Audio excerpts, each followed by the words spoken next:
1947 August 14 నుంచి 15 మధ్య ఒక్క రాత్రి 2 విషయాలు జరిగాయి. ఒకవైపు ఒక దేశం పుట్టింది, మరోవైపు ఒక దేశం స్వతంత్రం కోసం చివరడుగు వేసింది. కానీ అదే సమయంలో ఎంతో మంది తమ ఇళ్లను వదిలేయాల్సింది. చాలా మంది కుటుంబాలను కోల్పోయారు, చాలా మంది ప్రాణాలను కూడా కోల్పోయారు. స్వతంత్రం వచ్చిన దాంట్లో ఆనందం మాత్రమే లేదు, చాలా విషాదం తీసుకొచ్చింది. దాదాపుగా 200 సంవత్సరాల తర్వాత మన ఎర్రకోటపై త్రివర్ణ పతాక జెండాని ఎగరవేసుకున్నాం. దేశం మొత్తం సంబరాలు చేసుకుంది. కానీ ఆ జెండా వెనుక ఎన్నో సంవత్సరాల ఎంతో మంది యోధుల పోరాటం ఉంది.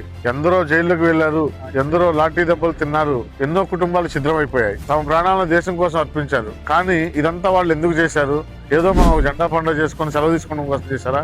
కాదు, మనం స్వతంత్రంగా బతకడం కోసం చేశారు. మన భవిష్యత్తు మన చేతుల్లో ఉండాలని పోరాడారు. కానీ స్వతంత్రం వచ్చిన సమయంలోనే దేశం ముందు 2 పెద్ద సవాళ్లు నిలిచాయి. ఒకటి, భారతదేశం పాకిస్తాన్ 2గా విడిపోయింది. తెల్లవాళ్ళు వెళ్తూ ఊరికి వెళ్ళలే. ఈ దేశం ఇంత పెద్దగా ఉండటం వల్ల ఎప్పటికైనా తమకు ముప్పు వస్తుందని దేశం మీద ఒక గీత గీసిపోయారు. అది ఖాళీ కాగితం మీద గీత గీయలేదు. దేశం 2గా విడిపోయింది.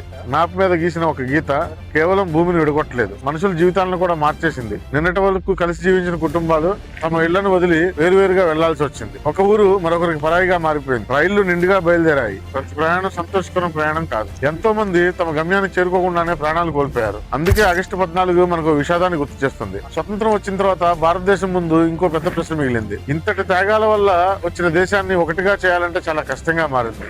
మన దేశంలో ఎన్నో సంస్థానాలు ఉండేవి.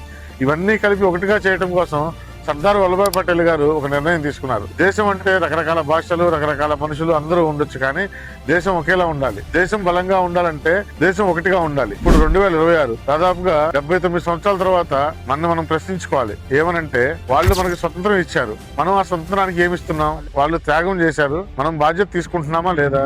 వాళ్ళు దేశ భవిష్యత్తు కోసం పోరాడారు, మనం మన పిల్లల భవిష్యత్తు కోసం ఆలోచిస్తున్నామా? వాళ్ళు దేశాన్ని నిర్మించుకున్నారు, మనం దేశాన్ని బలపరుస్తున్నామా లేదా? దేశభక్తి అంటే కేవలం జెండా ఎగరేయటం కాదు, జై హింద్ అని చెప్పడం మాత్రమే కాదు. మన పని మనం నిజాయితీగా చేయటం కూడా దేశభక్తే. ఓటు వేసేటప్పుడు జాగ్రత్తగా ఆలోచించడం మన బాధ్యత. ప్రభుత్వ ఆస్తిని మన ఆస్తిలా కాపాడటం కూడా దేశభక్తే.